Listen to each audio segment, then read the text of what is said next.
Latest updates के लिए ultra channels को सब्सक्राइब करें और बेल आइकन को प्रेस करें।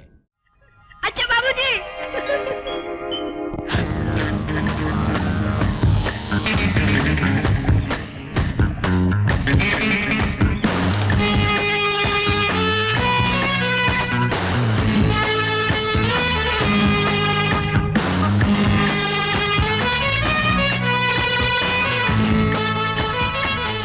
चोरी चुगलखोर, 2 कौड़ी की फूल बेचने वाली हमारी शिकायत करती है।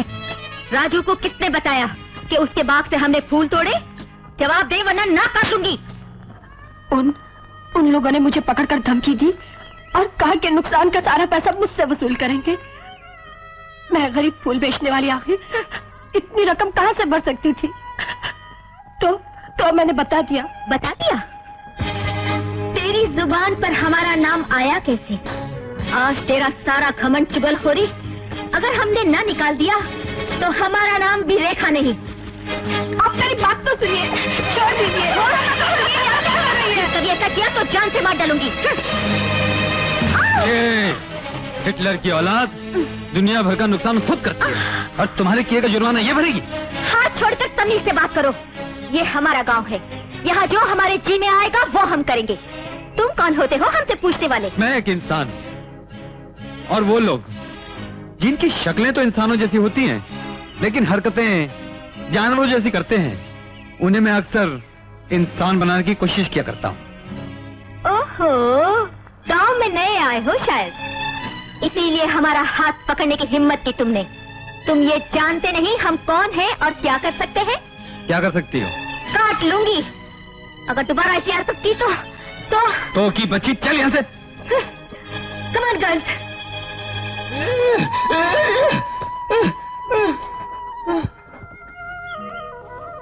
बाबूजी, ये गोविंद है। एक अकस्मात में इसकी बोलने की शक्ति चली गई। ये सुन सकता है, बोल नहीं सकता। गोविंद, ये बाबूजी है ना? शहर से आए हैं, बहुत अच्छे हैं। आज रेखा ने गुस्से में मेरी फूलों की टोकरी जमीन पर पटक दी ना, तो इन्होंने तो खूब डांटा। लेकिन चंपा, ये मुंह चढ़ी और बदतमीज लड़की है कौन? गांव के ठाकुर है ना शेर सिंह बंदूक वाले, उनकी बेटी है। शहर से पढ़कर आई है। बाप की ताकत और पैसे ने एकदम घमंडी बना दिया। बाप और बेटी ने जो कह दिया वो भगवत गीता और रामायण की लिखाई है। उसके आगे सबको सर झुकाना ही पड़ता है बाबूजी। अच्छा, तो अंग्रेज चले गए और अपने खोटे सिक्के यहाँ छोड़ गए। अगर किसी ने उसके खिलाफ कुछ कहा या किया तो वो क्या कर लेगा?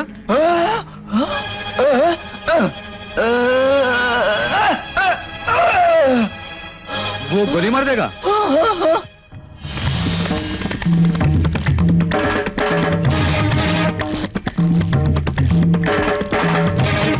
अल्लाह का फजल है। आदाब से सरकार।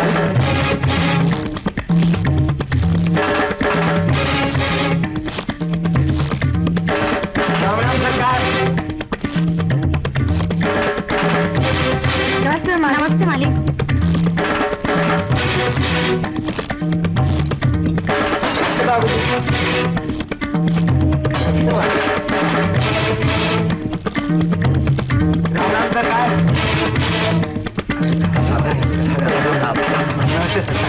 राम सरकार। राम सरकार। आज सारे भारत में हमारे गांव का नाम सबसे ऊंचा है।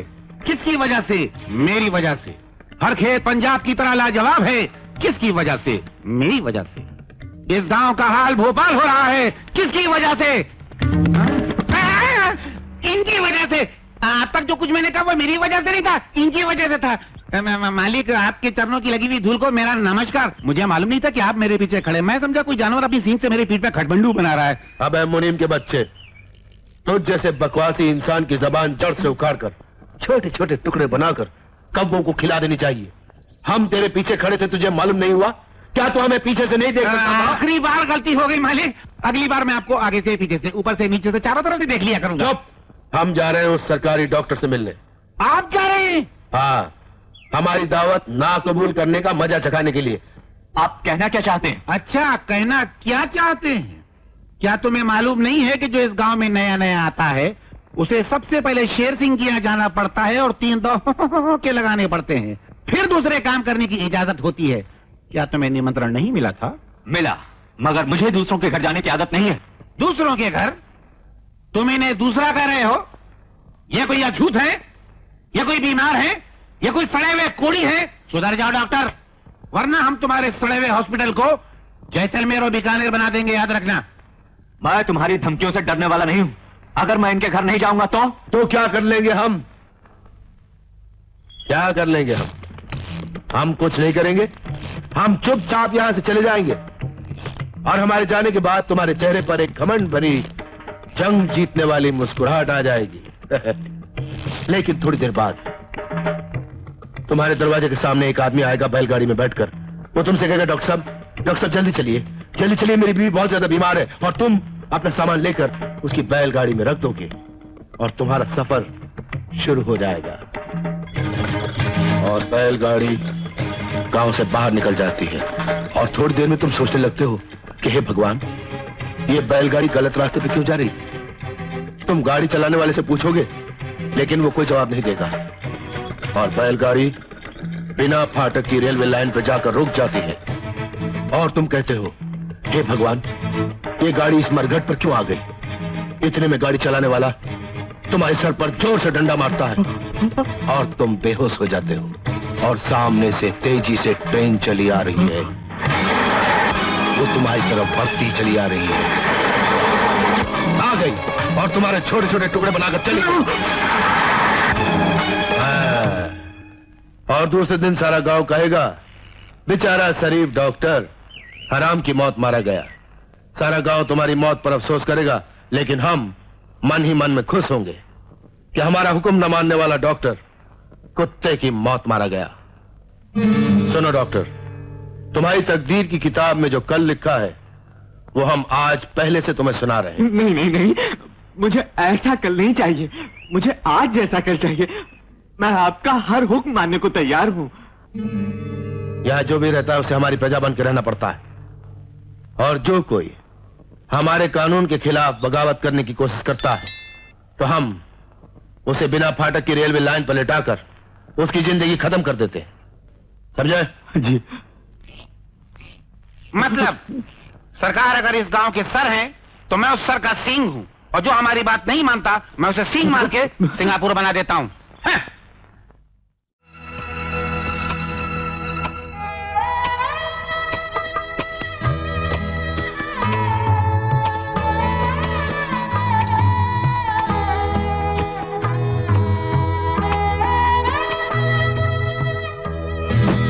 पद्मा, हाय माँ।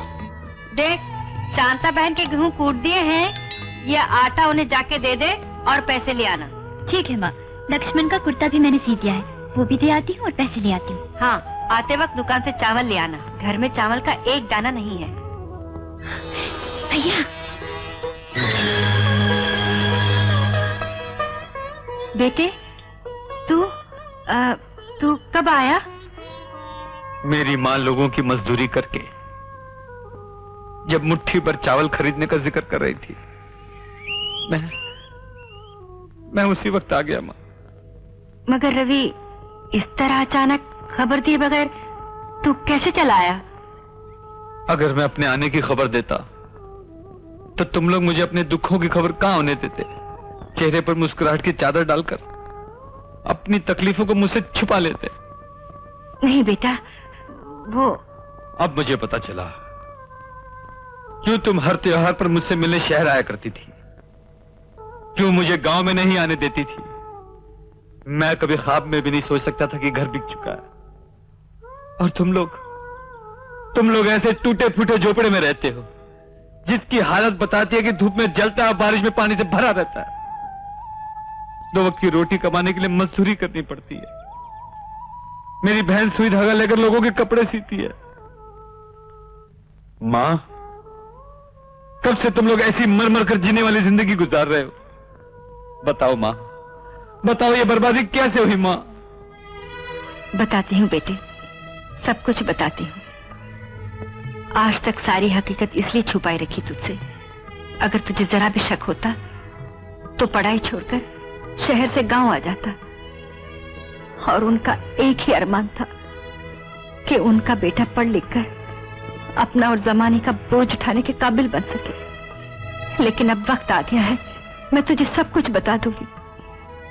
बेटे, जब तू और पद्मा बहुत छोटे थे, तुम्हारे पिताजी इस गांव में स्कूल मास्टर थे। इस गांव का हर आदमी उनकी इज्जत करता था। उनकी सच्चाई और ईमानदारी की लोग कस्में खाते थे। कहते थे कि उनका नाम उनके माँ बाप ने बहुत सोच समझ कर रखा है, धर्ममूर्ति।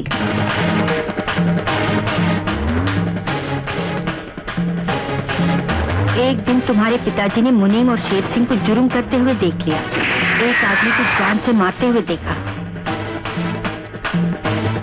उन्होंने उनके खिलाफ अदालत में गवाही देने का फैसला कर लिया। शेर सिंह और मुनीम ने तुम्हारे पिताजी की बड़ी मेहनत की, उन्हें खरीदने की कोशिश की, धमकाया कि वो अदालत में गवाही ना दें, मगर तुम्हारे पिताजी ने सच्चाई का दामन नहीं छोड़ा। उन्होंने कहा, मैं एक स्कूल मास्टर हूँ, सच बोलना सिखाता हूँ, सच जरूर बोलूंगा। अदालत में तुम्हारे पिताजी ने गवाही दी, मगर शेर सिंह अमीर आदमी था, खुद को बचाने के लिए पैसा पानी की तरह बहाया, सबूत खरीद लाया और सजा से बच गया। और उसके बाद वो लोग तुम्हारे पिताजी के दुश्मन बन गए। और एक दिन शाम को सूरज ढलने के बाद, आज मंदिर में कीर्तन है, मैं मंदिर जा रही हूँ। ठीक है।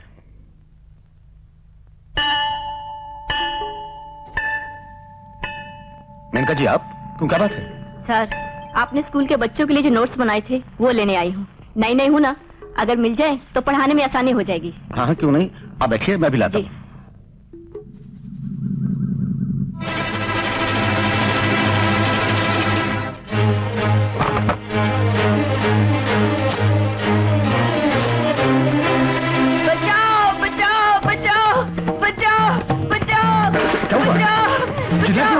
मुझे बचाओ, छोड़ दे कुत्ते का भी ना, छोड़ दे मुझे, मेरी इज्जत लूट रहा है। बचाओ बचाओ।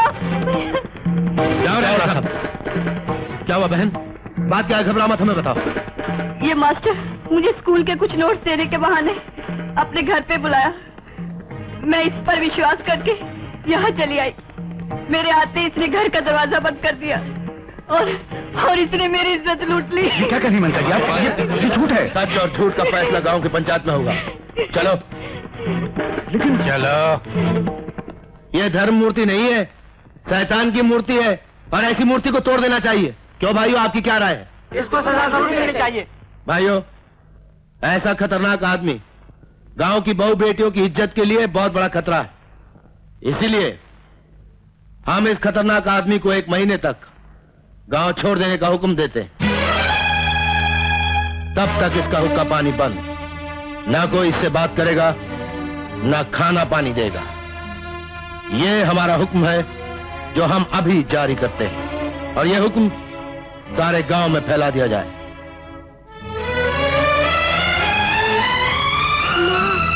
माँ। 1 महीना गुजर गया और कुछ महीने गुजरे, वो वापस नहीं आए। मेरी बड़ी तमन्ना थी कि तुम्हें पढ़ा लिखा कर एक काबिल इंसान बनाओ। इसलिए एक दिन।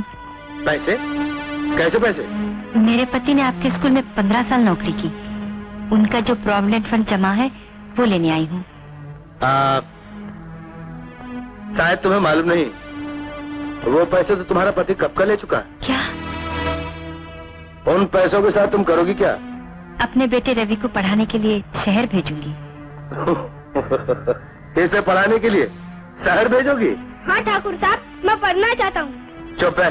तेरे बाप ने पढ़ लिख कर कौन से झंडे गाड़ दिए थे जो तू पढ़ लिख कर उखाड़ देगा उन्हें?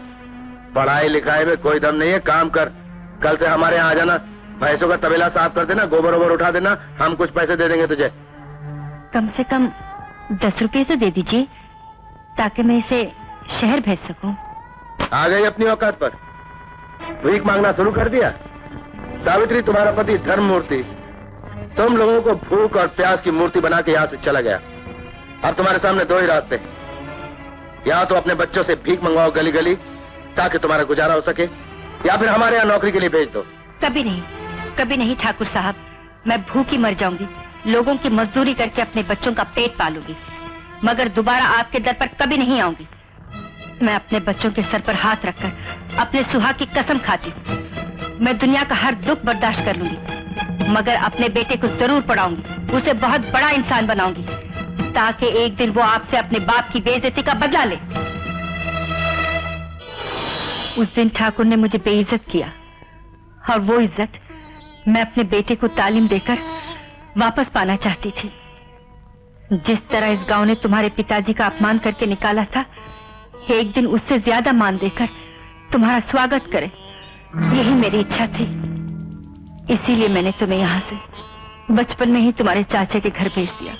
अपना घर बेच दिया, मजदूरी करती रही और तुम्हें पढ़ाती रही, ताकि तुम छोटे और गरीब इस गांव से जाओ और जवान पढ़े लिखे बनकर वापस आओ। माँ, तुमने अपनी मेहनत से बेटे की जिंदगी की कश्ती को वक्त के तूफान से निकाल के सुख के साहिल पर पहुंचा दिया। खुद हर दुख सहती रही और इन पवित्र आंसुओं से मेरी जिंदगी के नाजुक पौधे को सींचती आई। आज वो पौधा पेड़ बनकर अपनी मां को सहारा देने का वादा करता है और कसम खाता है दो बातों की। एक, अपनी मां की हर तमन्ना पूरी करने की, और दूसरी, अपने पिता पर लगे इल्जाम को मिटाकर उसे बेगुनाह और इज्जतदार साबित करने।